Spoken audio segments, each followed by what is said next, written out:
अंधेरा सोने वाला है, सवेरा ढूंढने वाले, सवेरा होने वाला है, सवेरा होने वाला है।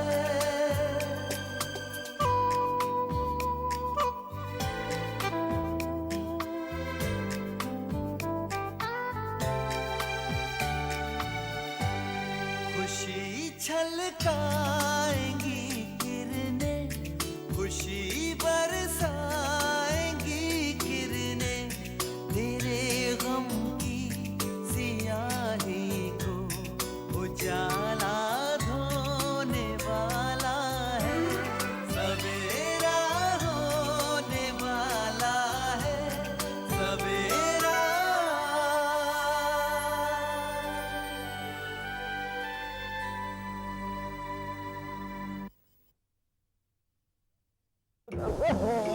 बोल बोल।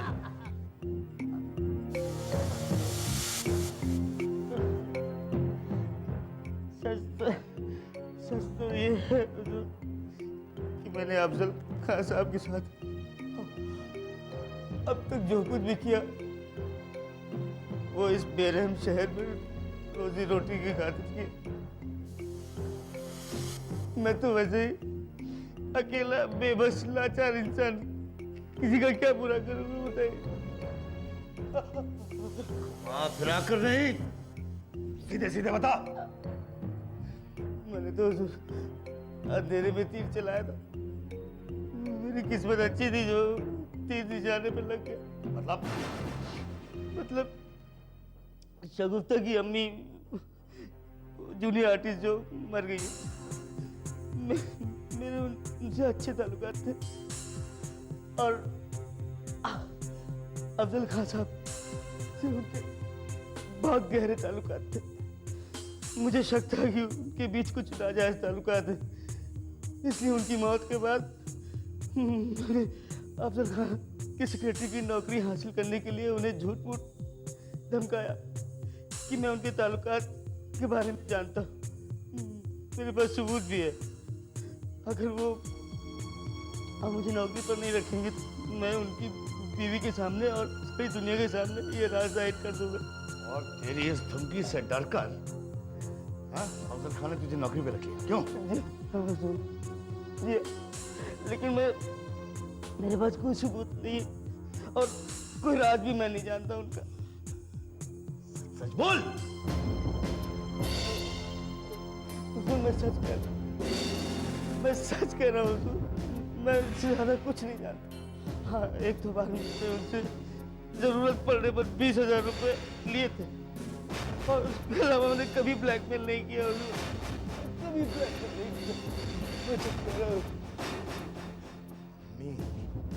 भाईजान, आप तसरीन से बात कर लेते तो आपका क्या बिगड़ जाता? ये ठीक नहीं है भाईजान। और जो उसके वालिद हमारे साथ कर रहे हैं, क्या वो ठीक है? उनके गलत होने का मतलब ये नहीं कि आप जो कर रहे हैं वो सही है। आप समझते क्यों नहीं भाईजान? वो जो कर रहे हैं वो उनकी अकल, उनकी समझ से अपनी बेटी की खुशियों की खातिर कर रहे हैं। उनकी बेटी की खुशियां हमारी बर्बादी में है सारा। उनकी बेटी की खुशी जिसमें है, क्या वो खुशी आप उसे देने के लिए तैयार है? नहीं ना, क्योंकि आपको सिर्फ मेरी खुशियों की फिक्र है। बस बस बस सारा, बस अब बहुत हो चुका। इस मुद्दे पर मैं और कोई बात नहीं करना चाहता। मगर क्यों भाईजान? उस रोज भी आपने मेरे सवाल का जवाब नहीं दिया। मैंने आपसे पूछा था, क्या आप तस्रीन से मोहब्बत नहीं करते? ज़ारा, मेरा निकाह आरजू के साथ तय हो चुका है। इस सवाल के कोई मायने नहीं है। तो क्या आप आरजू से मोहब्बत करते हैं? जवाब दीजिए भाईजान। ये सवाल तो मायने रखता है।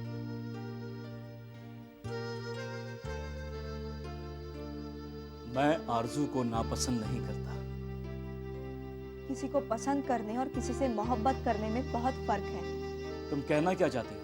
जिससे निकाह करना है उससे मोहब्बत होना बहुत जरूरी है, और जिससे मोहब्बत है उससे निकाह ना करना खुद से बेईमानी है। अगर आप तसरीन से मोहब्बत करते हैं तो खुद को क्यों रोक रहे हैं? उसे कबूल क्यों नहीं करते? सिर्फ इसलिए कि मैं समत को चाहती हूँ। मेरा और समत का निकाह तय है, और अगर आपने आरजू से रिश्ता तोड़ दिया तो वो लोग मेरा और समत का भी रिश्ता तोड़ देंगे।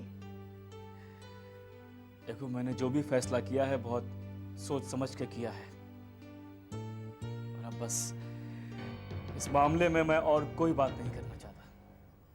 किस मुद्दे पर बहस हो रही है भाई बहन में, और किस मामले में तू बात नहीं करना चाहता? ज़ारा, अरे मेरे आते ही तुम दोनों खामोश क्यों हो गए? क्या बात है ज़ारा, क्या बात है? अकबर का मूड इतना उखड़ा हुआ क्यों है?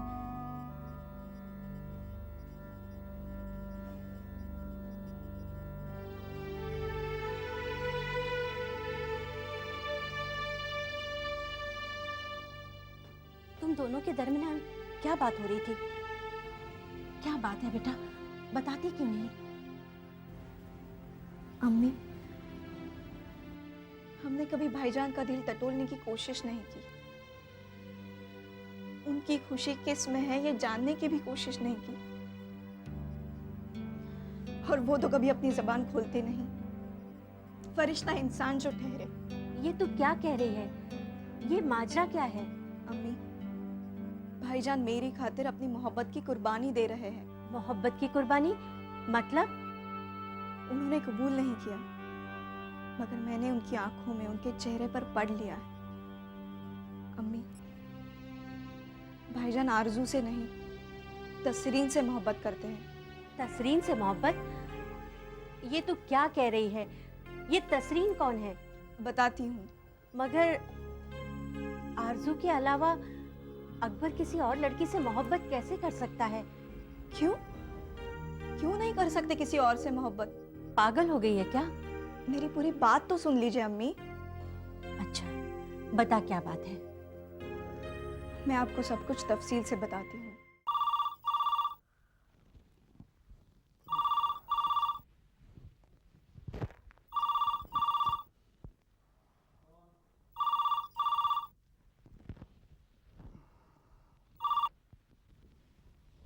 हेलो।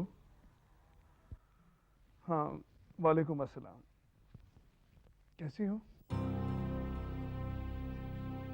हाँ, एक मिनट। शबाना, तुम मुझे फोन पर बात करते थे, उल्टे पैर वापस क्यों जा रही थी? मैं अपनी मौजूदगी से आपकी बातचीत में खलल नहीं डालना चाहती थी। शाहीन का फोन है, तुमसे बात करना चाहती है। ओह, मुझे लगा किसी और का है, आपके लिए। हाँ शाहीन, बोल। क्या हुआ आपा, फोन पर आने में इतनी देर कैसे हो गई? हाँ, कुछ काम कर रही थी। बता, कैसी है तू? अबू कैसे हैं? हम लोग बिल्कुल ठीक है। आप कैसी हैं? वैसी ही हूँ जैसी तू छोड़ कर गई थी। बता, तेरी जॉब का पहला दिन कैसा रहा? नॉट बैड, लेकिन आपा जो मेरा बॉस है ना, वो थोड़ा सनकी किस्म का है। उम्र बहुत ज़्यादा है क्या उनकी? है तो बिल्कुल यंग, शायद दिमाग से बूढ़ा है। शाहीन, तू नौकरी से खुश तो है ना? मैं जानती हूँ, वकालत की तालीम हासिल करते वक्त तेरे मन में बस एक ही ख्वाब था कि तू हामिद के ज़ेरे नज़र अपनी वकालत को फ़रोग़ दे। मगर जब हामिद ने तुझे अपने साथ रखने से इनकार कर दिया तो तू बहुत मायूस और नाउम्मीद हो गई थी। आपा, आप जीजू के सामने ये सब कह रही हैं? सच कहने में खौफ कैसा शाहीन? सच्चाई और हकीकत से वही लोग मुंह चुराते हैं जिनके मन में चोर होता है।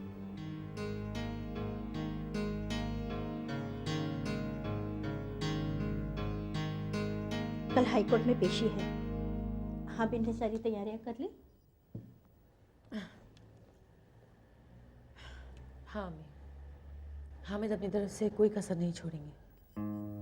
आगे अल्लाह की मर्जी।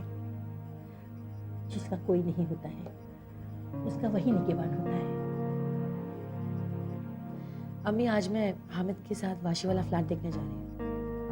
हम पेशी होने के बाद फौरन वहीं शिफ्ट हो जाएंगे। बेहतर है। मैं तैयार होने जाती हूँ अम्मी, मुझे आधे घंटे में निकलना है। ठीक है। और हाँ अम्मी, दोपहर का खाना मेरे लिए मत बनाना। हाँ, मुझे लौटते लौटते शाम हो जाएगी। अच्छा।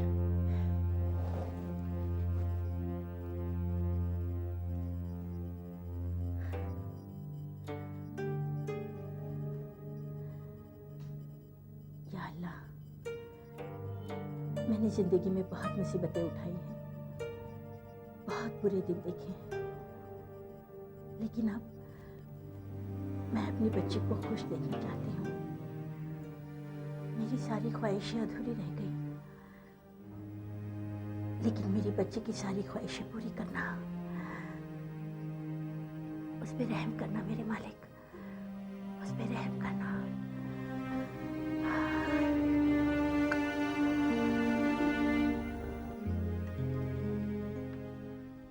अरे सुभद्रा, सुबह मैंने हामिद के लिए शीर खुरमा तैयार किया था, ज़रा ले आ।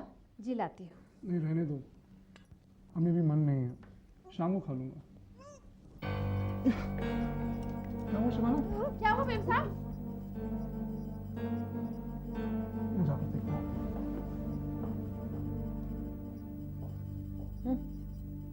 ऐसे कर रही है जैसे हलक में हड्डी अटक गई और जान निकलने वाली हो। शबाना, शबाना क्या हुआ तुम्हें? अरे भाई दरवाजा क्यों बंद कर रखा तुमने? शबाना, ज्यादा घबरा मत, उल्टियां हो रही हैं बस। चक्कर वक्कर आ सकता है, अंदर अकेली है, दरवाजा नहीं बंद करना चाहिए था। शबाना,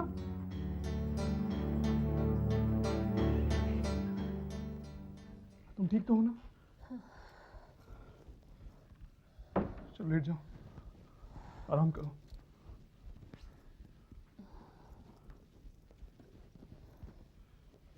घबराइए मत, सुबह से जी मत ला रहा था, अच्छा हुआ उल्टी हो गई। डॉक्टर को फोन करता हूँ। नहीं, डॉक्टर को बुलाने की कोई ज़रूरत नहीं है, मैं ठीक हूँ। कोई और बात हो तो बता दे। हामिद, मैं तो कहती हूँ तू डॉक्टर को फ़ोन कर दे, आकर देख जाएगी हर्ज क्या है। कम से कम मन में वहम तो नहीं रहेगा। आप ठीक कह रही अम्मी। इतनी छोटी सी बात के लिए डॉक्टर को बुलाने का कोई मतलब नहीं है। मैं कह रही हूँ ना, मैं ठीक हूँ। तेरी मर्जी। कुछ चाय दूध लाऊं आपके लिए? नहीं सुभद्रा, थोड़ी देर बाद ले लूँगी, अभी मन नहीं है। जी अच्छा। शबाना,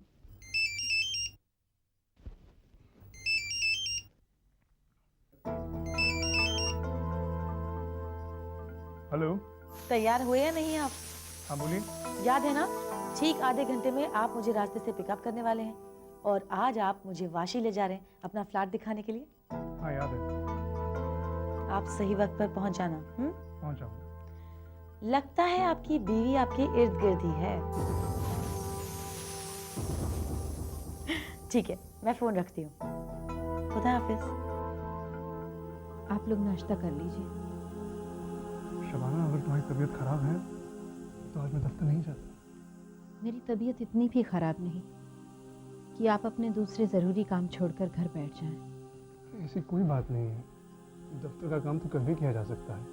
नहीं, आप चले जाइए। आपका फ़ोन भी आ चुका है और आप कह भी चुके हैं कि आप पहुंच रहे हैं। अपॉइंटमेंट्स तो कैंसिल भी हो सकती हैं। नहीं नहीं, वो अपॉइंटमेंट मेरी तबीयत से ज़्यादा ज़रूरी है, उसे प्लीज़ कैंसिल मत कीजिए। मैं आपकी परेशानी समझ सकती हूँ, दूसरे शायद ना समझ पाए। ठीक है, खुदा हाफिज। खुदा हाफिज अम्मी। खुदा हाफिज।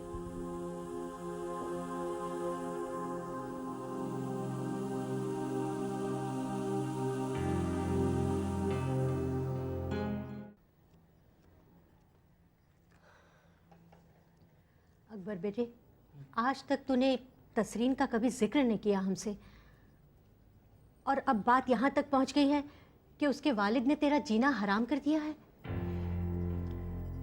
अम्मी, मैं क्या कहता आपसे? उस लड़की ने सिर्फ तकलीफें ही दी हैं मुझे। उसके जिक्र से आप लोगों की परेशानी और बढ़ जाती। इसके अलावा और कुछ हासिल नहीं होता। देखिए, मुझे उसमें कोई दिलचस्पी नहीं है। अपनी अम्मी से भी अपने दिल की बात छुपाएगा बेटे? अम्मी, मेरा निकाह आरजू के साथ तय हो चुका है और उसी से होगा। अगर ज़ारा ने कुछ कहा है आपसे तो ये इसकी गलतफहमी है। इंसान दूसरों से झूठ बोल सकता है, मगर भाईजान खुद से झूठ बोलकर वो कभी खुश नहीं रह सकता। ज़ारा, तुमसे कह चुका हूं, इस मामले में कोई बहस नहीं। बस तसरीन और उसके वालिद को तसरीन से आपके निकाह का ख्याल कैसे आया? कोई तो वजह होगी। कोई वजह नहीं है। तो फिर तेरे इनकार पर उन्होंने ये रवैया क्यों इख्तियार किया? क्यों वो तेरी जिंदगी में मुश्किलें पैदा कर रहे हैं? अम्मी, आपको भरोसा नहीं है मुझ पर? तसरीन से मैंने झूठ नहीं कहा है अम्मी। मेरा ज़मीर एकदम साफ है। मैंने किसी के साथ कोई दगा नहीं किया है। मगर बेटा, अगर वो तुझे दुश्मन समझने लगे तो समझते रहे अम्मी, समझते रहे। उनके जो जी में आता है वो करें, लेकिन मैं उनके सामने घुटने नहीं टेकूंगा। उसका बाप मुझे अपनी दौलत से खरीदना चाहता है। अपनी बेटी के साथ शादी करवाने के लिए मुझे ब्लैकमेल कर रहा है वो। मैं ऐसी लड़की के साथ कोई रिश्ता नहीं रखूंगा अम्मी। उसकी दौलत के डर से या अपनी बर्बादी के डर से मैं अपनी बहन की जिंदगी खराब नहीं करूंगा।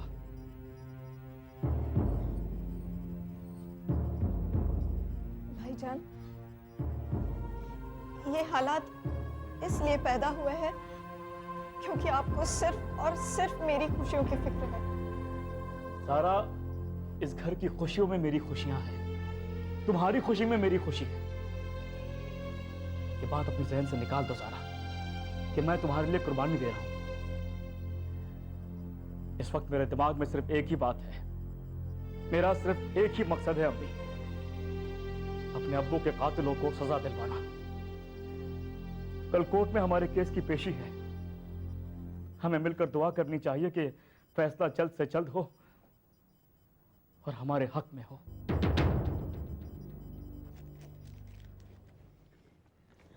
अम्मी। हाँ बेटे, जा रही है तू? जी अम्मी। अच्छा, हमीद कहाँ मिलने वाला है तुझे? वो मुझे रास्ते से पिकअप करने वाले हैं। अच्छा ठीक है। अम्मी, आप अपना ख्याल रखना और खिड़कियां और दरवाजे मत खोलना। तुम फिक्र मत करो, जाओ। खुदा हाफिज अम्मी। खुदा हाफिज बेटा।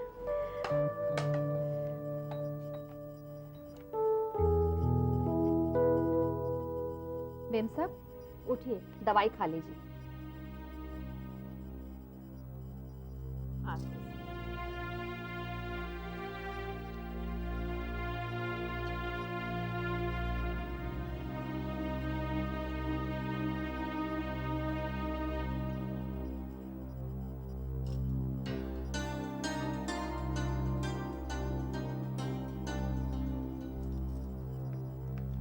एक बात कहूँ मेम साहब,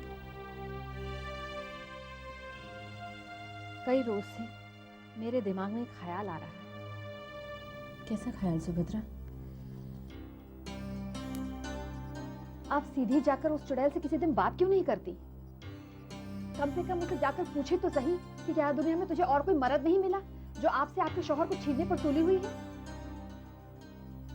अगर आपको उसके पास जाना मंजूर ना हो तो मुझे इजाजत दीजिए, मैं जाकर उस चुड़ैल का मुंह नोच लूंगी। फिर देखती हूँ वो कैसे इस घर की तरफ नजर उठाने की हिम्मत करती है। नहीं सुभद्रा, ये इस मसले का हल नहीं है। शगुफ्ता अगर हामिद की जिंदगी में आई है तो इसकी जिम्मेदार वो अकेली नहीं। हामिद ने उसे अपनी जिंदगी में आने ही क्यों दिया? क्यों दी हामिद ने उसे अपनी जिंदगी में जगह? ये हामिद की कमजोरी है सुभद्रा। शगुफ्ता नाम की आग में अगर आज मेरा और हामिद का रिश्ता खाक हो रहा है तो उस आग में हाथ डालने वाले, उसमें अपना हाथ चलाने वाले हामिद हैं। कसूर सिर्फ उस आग का नहीं। मगर मेम साहब, कई दफा इंसान अनजाने में भी आग की लपटों के आगोश में आ जाता है। फिर चाहे वो जितनी कोशिश करे, जितना तड़पे, खुद को उस आग से निकाल नहीं पाता है। आग बुझाने और उससे निकालने का काम किसी दूसरे को ही करना पड़ता है।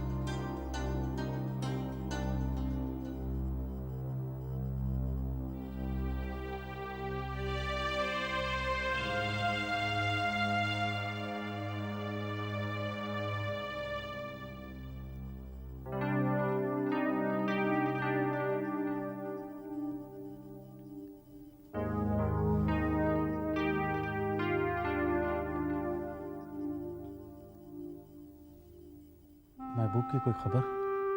नहीं। आप इतना परेशान क्यों होते हैं? नहीं, मैं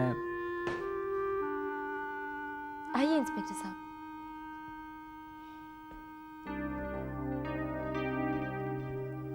आदाब से अफसर खान साहब, कहिए कैसी तबीयत है आपकी? देखिए फिक्र मत कीजिए, आज मैं यहाँ आपसे कोई पूछताछ करने नहीं आया हूँ। आपको बोलने पर मजबूर भी नहीं करूँगा, ना ही आपके आराम में दखल दूंगा मैं। आज मैं यहाँ आपसे कुछ जानने नहीं बल्कि बताने आया हूँ। आइंदा आपका सेक्रेटरी महबूब आलम आपको ब्लैकमेल नहीं कर पाएगा, क्योंकि वो आपके बारे में जो कुछ जानता था मैंने उससे सब कुछ उगलवा लिया है। उसने मुझे आपकी जिंदगी का राज बता दिया है। जी हाँ अफसर खान साहब, अब मैं भी आपकी जिंदगी का राज जान गया हूँ।